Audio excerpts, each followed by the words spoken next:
Hello students, today we will start our new unit 7, that is data transfer techniques. आज हम अपनी नई unit number 7 start करेंगे जिसका नाम है डाटा ट्रांसफ़र टेक्निक्स। देखिए नाम से काफ़ी क्लियर है कि data transfer techniques, what are data transfer techniques. Data transfer basically होता क्या है, हम थोड़ा सा समझने की कोशिश करेंगे कि डाटा ट्रांसफ़र कुछ नहीं है।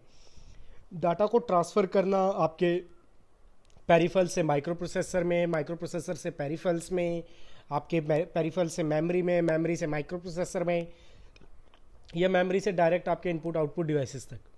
ठीक है, इनको ट्रांसफ़र कराना होता है हमें, तो इनके लिए हमें कुछ टेक्निक्स यूज़ करेंगे, वो हमारी डाटा ट्रांसफ़र टेक्निक्स कही जाएंगी।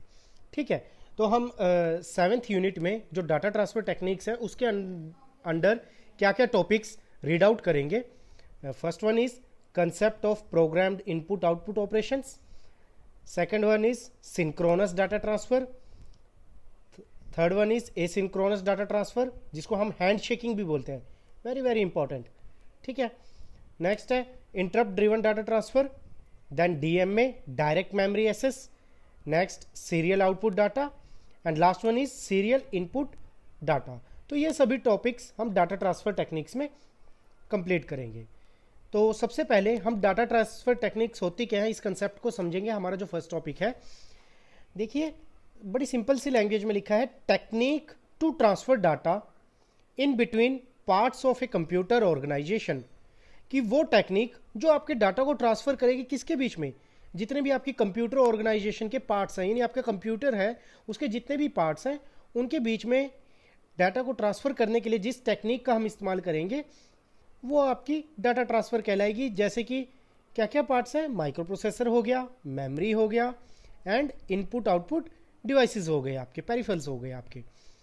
ठीक है, अब देखिए मैं एक डायग्राम से समझाने की कोशिश करता हूँ। यहाँ पे ये आपका डायग्राम है, देखिए ये आपका एक कंप्यूटर ऑर्गेनाइजेशन का डायग्राम है। इसमें ये आपका माइक्रो प्रोसेसर है, ये आपकी मेमोरी है, ये आपके इनपुट आउटपुट डिवाइसेस हैं। ठीक है, इनपुट आउटपुट डिवाइसेस में आपके बेसिकली क्या आएंगे, कीबोर्ड, माउस वगैरह। ठीक है, मेमोरी में जहाँ पर हम अपना कोई भी डाटा या हमारे रजिस्टर स्टोर होंगे, और ये है हमारा माइक्रो प्रोसेसर जहाँ पे सब डिकोडिंग वगैरह, प्रोग्राम को फैच करना, एग्जीक्यूट करना, ये सब होगा। तो इन सब के बीच में हमें डाटा को एक जगह से दूसरी जगह ले जाने के लिए हम डाटा ट्रांसफ़र टेक्निक्स का यूज़ करेंगे। तो बड़ी ही सिंपल लैंग्वेज में यही चीज़ बताई गई है कि technique to transfer data in between, technique to transfer data in between parts of a computer organisation. की आपकी कंप्यूटर ऑर्गेनाइजेशन के जो पार्ट्स हैं इनके बीच में जो डाटा को ट्रांसफर कराना है वो आपका डाटा ट्रांसफर टेक्निक कहलाता है। उसके लिए जिन टेक्निक्स का यूज़ किया जाता है। अब बात आती है जो important need of data transfer techniques, कि डाटा ट्रांसफर टेक्निक्स की ज़रूरत क्यों पड़ी, क्या नीड है। तो सबसे पहला और इंपॉर्टेंट पॉइंट है कि हमारा जो माइक्रो प्रोसेसर 8085 है works at about 3 megahertz clock frequency की, लगभग ये 3 मेगाहर्ट्ज की क्लॉक फ्रीक्वेंसी पर वर्क करता है। But speed of input output में भी डिफरेंट फ्रॉम इट, बट जो हमारे पेरिफल्स हैं उनकी स्पीड क्या हो सकती है, डिफरेंट हो सकती है। अब देखिए बात क्या आती है, मैंने यहाँ पे लिखा भी है कि जो हमारा माइक्रो प्रोसेसर होता है वो एक इलेक्ट्रॉनिक कंपोनेंट है। ठीक है, और जो हमारे इनपुट आउटपुट डिवाइसेस हैं, जो हमारे कंप्यूटर के पार्ट्स हैं, वो हमारे एक मैकेनिकल कंपोनेंट है। तो सिंपल सी बात है कि इलेक्ट्रॉनिक कंपोनेंट की जो स्पीड होगी वो मैकेनिकल कंपोनेंट से कहीं ज़्यादा होगी। तो यहाँ पे क्या आएगा, स्पीड का मिसमैच आएगा। इसलिए हमें डाटा ट्रांसफर टेक्निक्स की ज़रूरत पड़ी ताकि हम ये स्पीड के मिसमैच से बच सकें और ईजिली डाटा को क्या कर पाएँ, ट्रांसफ़र कर पाएँ। अब मान लो कोई डाटा है, उसको आपका माइक्रो प्रोसेसर तो किसी और स्पीड से कर रहा है, या उसको एग्जीक्यूट कर रहा है, प्रोसेस करा रहा है किसी प्रोग्राम को, बट जो आपके इनपुट आउटपुट डिवाइस है वो उस स्पीड पर नहीं करवा सकते। तो हमें डाटा आपके पास एग्जाम में क्वेश्चन आ सकता है कि we need of data transfer techniques की। तो सबसे पहला और मेन पॉइंट यही है कि हमें इस वजह से इनकी ज़रूरत पड़ी। So to overcome this problem of speed mismatch between the micro processor and input output device we introduce data transfer scheme of 8085 micro processor. इस स्पीड से ओवरकम करने के लिए जो ये मिसमैच है स्पीड का किस किस के बीच, आपके माइक्रो प्रोसेसर और इनपुट आउटपुट डिवाइसेस के, इस स्पीड के मिसमैच को दूर करने के लिए, खत्म करने के लिए, ताकि आपके प्रोग्राम की एग्जीक्यूशन स्मूथली हो सके, आपने डाटा ट्रांसफर टेक्निक्स को बनाया 8085 के अंदर। वैसे डाटा ट्रांसफर टेक्निक्स चाहे आपका 8085 है, 8086 है, 8088 है, कोई भी आपका प्रोसेसर है, सभी में यूज होती है, क्योंकि वो सभी डाटा को ट्रांसफर करने के लिए भी जरूरत सब में पड़ती है। ठीक है, नेक्स्ट आता है जो सेकंड इंपॉर्टेंट पॉइंट है, more than one input output device try to access microprocessor at the same time for data transfer. अगर हम डाटा ट्रांसफर टेक्निक्स का इस्तेमाल नहीं करेंगे, तो अगर हमारे माइक्रो प्रोसेसर पर एक से ज्यादा इनपुट आउटपुट डिवाइसेस लग गए डाटा को ट्रांसफर कराने के लिए, तो हमारे लिए बहुत मुश्किल हो जाएगी कि हम डाटा को पहले किस पर भेजें, कौन सा डिवाइस कौन से डाटा को ले जाएगा, किसको ले जाएगा, सही जगह वो एक्सेस नहीं करा पाएगा।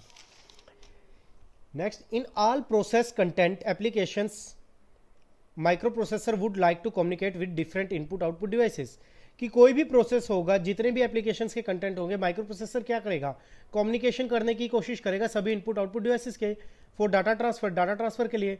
This transfer of data is in addition to transfer between the microprocessor and memory and is refer to as input output.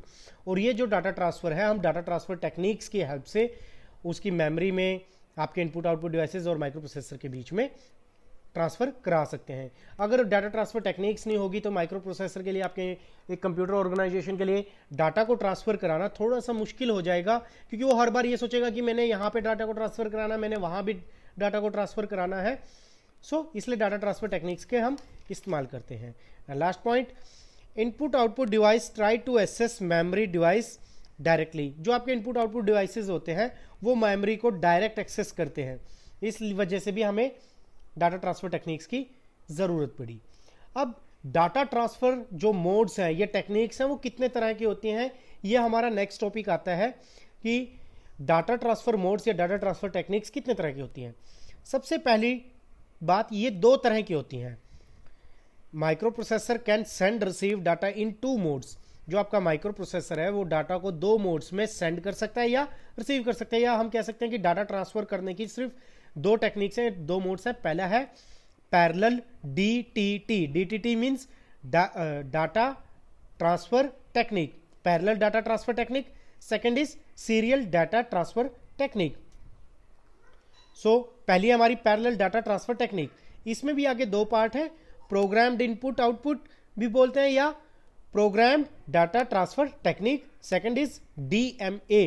DMA शायद आपने पहले भी सुना हो, डायरेक्ट मेमोरी एक्सेस। फिर है सेकंड हमारा पार्ट इसका सीरियल डाटा ट्रांसफर टेक्निक। इसमें हमारे पास दो है, एक synchronous data transfer technique and एक है एसिंक्रोनस डाटा ट्रांसफर टेक्निक। अब हमारे पैरेलल में डाटा ट्रांसफर टेक्निक में प्रोग्राम्ड इनपुट आउटपुट या प्रोग्राम डाटा ट्रांसफर टेक्निक भी आगे फर्दर डिवाइडेड है।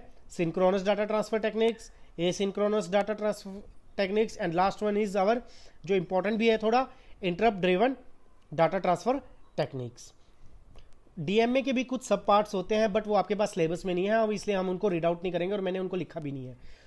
हमारे पास डाटा ट्रांसफर के दो मोड्स हैं, parallel data transfer technique and serial data transfer techniques. और पैरेलल डाटा ट्रांसफर को हमने आगे डिवाइडेड किया है, program data transfer techniques DMA, और सीरियल को सिंक्रोनस एंड एसिंक्रोनस, और प्रोग्राम में हम पढ़ेंगे synchronous, asynchronous and interrupt driven input output. ठीक है। और 8085 micro processor is a parallel device. हमें पता है कि जो हमारा 8085 माइक्रो प्रोसेसर है, वो एक पैरेलल डिवाइस है जो पैरेलल डाटा ट्रांसफर टेक्निक पे चलता है। Since it transfer 8 bits of data at a time over 8 bit lines, कि वो 8 बिट डाटा को एक ही बार में 8 बिट लाइंस में भेज सकता है। अब मैं थोड़ा सा ये बता देता हूं कि पैरेलल डाटा ट्रांसफर टेक्निक और सीरियल डाटा ट्रांसफर टेक्निक क्या होती है। मैंने आपको पहले भी बताया है कि पैरेलल डाटा का मतलब क्या होता है, कि आपके पास मैं यहां पे एक लाइन से बताता हूं कि आपके पास ये 8 लाइन्स है, ये पैरेलली एक ही टाइम पे इतने बिट डाटा को सेंड भी कर सकते हैं और रिसीव भी कर सकते हैं। ये तो हो गया पैरेलल। सीरियल में क्या होता है कि आपके पास एक ही लाइन है, उसी में नंबर ऑफ डाटा को हम सेंड कर सकते हैं और रिसीव कर सकते हैं। पैरेलल में क्या होता है, हम सिर्फ एक टाइम पर एक बिट एक लाइन से भेज सकते हैं। इस सीरियल में क्या होगा, हम नंबर ऑफ बिट्स भेज सकते हैं। ये जो हमारे लॉन्ग डिस्टेंस कम्युनिकेशन है उसके लिए यूज की जाती है पैरेलल। सीरियल क्या होती है हमारी, शॉर्ट डिस्टेंस के लिए यूज़ की जाती है। सो इस तरह की काफ़ी डिफरेंसेस भी हैं इनके बीच में, जो हम फर्दर इन मोड्स को पढ़ेंगे तब हमारे क्लियर हो जाएंगे। सो डाटा ट्रांसफर टेक्निक्स के कंसेप्ट में अभी सिर्फ आपके लिए इतना ही है कि इसकी हमें नीड क्यों पड़ी। जो मोस्ट इंपॉर्टेंट क्वेश्चन है, why the need of data transfer techniques, ये आपने करना है। एंड सेकेंड इज कि ये कितने प्रकार का होता है, क्या टाइप है। मेनली दो हैं, parallel data transfer technique and serial data transfer techniques. आगे इनके सब पार्ट्स हैं।